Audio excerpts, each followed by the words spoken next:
Oke guys, welcome back to my channel. Di video kali ini kita akan membahas tentang membuat tanda daftar perusahaan. Ini persyaratan yang harus ada kalau mau memulai usaha ya. Tanda daftar perusahaan atau TDP adalah daftar catatan resmi sebagai bukti bahwa perusahaan atau badan usaha telah melakukan wajib daftar perusahaan sesuai dengan ketentuan Undang-Undang Nomor 3 Tahun 1982 tentang wajib daftar berdasarkan pasal 38 KUHD, Kitab Undang-Undang Hukum Dagang. Akta pendiri perusahaan yang semua anggaran dasar yang sudah mendapat pengesahan dari materi hukum dan hak asasi manusia Republik Indonesia harus didaftarkan di Panitera Pengadilan Negara sesuai domisili perusahaan. Kemudian diumumkan melalui berita negara. Hal-hal yang perlu didaftarkan. Poin pertama, akta pendirian perusahaan, akta perubahan anggaran dasar dan laporan kepada materi hukum dan hak asasi manusia Republik Indonesia, akta perubahan anggaran dasar dan surat persetujuan Menteri Hukum dan Hak Asasi Manusia Republik Indonesia. Nah, sekarang prosedur permohonan tanda tangan atau tanda daftar perusahaan TDP. Permohonan tanda daftar perusahaan TDP yang berupa PT dan yayasan harus mendapatkan penegasan dan persetujuan akta pendiri perusahaan dari materi hukum dan hak asasi manusia terlebih dahulu. Perusahaan mengambil formulir permohonan TDP. Perusahaan membayar biaya administrasi pendaftaran atau TDP sesuai dengan surat keputusan Menteri Perdagangan nomor 286 tahun 85. Oke, selanjutnya petugas kantor pendaftaran perusahaan.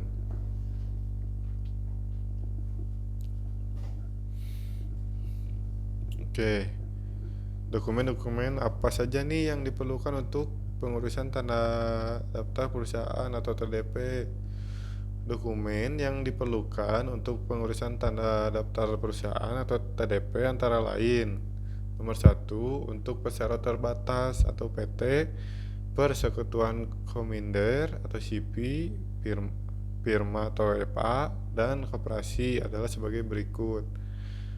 Poin pertama, formulir isian. Poin kedua, fotokopi akta pendirian perusahaan. Poin 3, fotokopi pengesahan akta. Nomor 4 atau poin 4, asli dan fotokopi pengesahan akta pendirian. Poin 6, fotokopi surat keterangan domisili perusahaan.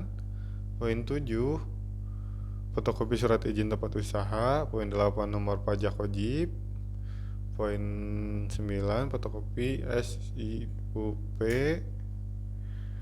Poin selanjutnya fotokopi KTP. Poin selanjutnya fotokopi akta pendirian dan pengesahan. Terus fotokopi KTP, penanggung jawab, koperasi, bukti setor, biaya administrasi, dan terakhir fotokopi paspor jika memiliki warga negara asing atau WNA. Oke, sekarang perusahaan perorangan atau PO. Formulir isian, fotokopi surat keterangan domisili perusahaan, fotokopi SIUP, fotokopi KTP penanggung jawab, fotokopi NPWP, fotokopi surat izin tempat usaha.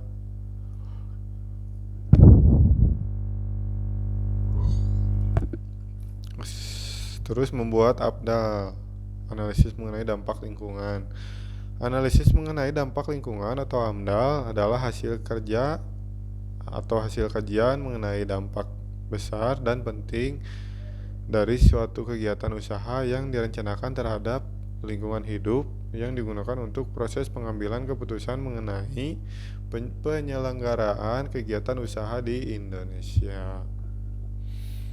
AMDAL digunakan untuk memberikan masukan penyusunan rencana, pengelolaan, dan pemantauan lingkungan hidup. Terus memberikan informasi kepada masyarakat, Terus bahan informasi bagi perencanaan pembangunan wilayah, membantu proses pengambilan keputusan, memberikan masukan terhadap penyusunan desain, dan dasar hukum AMDAL. Oke, beberapa peraturan yang menjadi dasar hukum AMDAL adalah: 1. Peraturan Pemerintahan Nomor 27 Tahun 1998 tentang AMDAL. Nomor 2, Undang-Undang Nomor 4 Tahun 1982 mengenai ketentuan pengolahan lingkungan hidup. Nomor 3, Peraturan Pemerintahan Nomor 20 Tahun 1990 mengenai pengendalian pencemaran air. Nomor 4, Peraturan Pemerintahan Nomor 51 Tahun 1993 tentang AMDAL. Nomor 5, Undang-Undang Nomor 5 Tahun 1990 mengenai konversi sumber daya alam hayati dan ekosistem. Surat Menteri Negara Lingkungan Hidup nomor B2335 MENLH 1293 nomor B mengenai kriteria usaha wajib AMDAL. Terus Undang-Undang Nomor 4 Tahun 1992 mengenai tata ruang. Terus pedoman pelaksanaan AMDAL. Peraturan Menteri Lingkungan Hidup Nomor 8 Tahun 006 mengenai penyusunan AMDAL harus menggunakan pedoman penyusunan AMDAL. Terus Peraturan Menteri Negara Lingkungan Hidup Nomor 11 Tahun 2006 tentang daftar kegiatan wajib AMDAL. Terus Keputusan Menteri Negara Lingkungan Hidup Nomor 86 Tahun 2002. Terus kewenangan penelitian didasarkan keputusan Menteri Negara Lingkungan Hidup di nomor 40 tahun 2000 tentang pedoman tata kerja Komisi Penilaian AMDAL. Oke, sekian dulu video dari saya, semoga bermanfaat. See you next video, bye.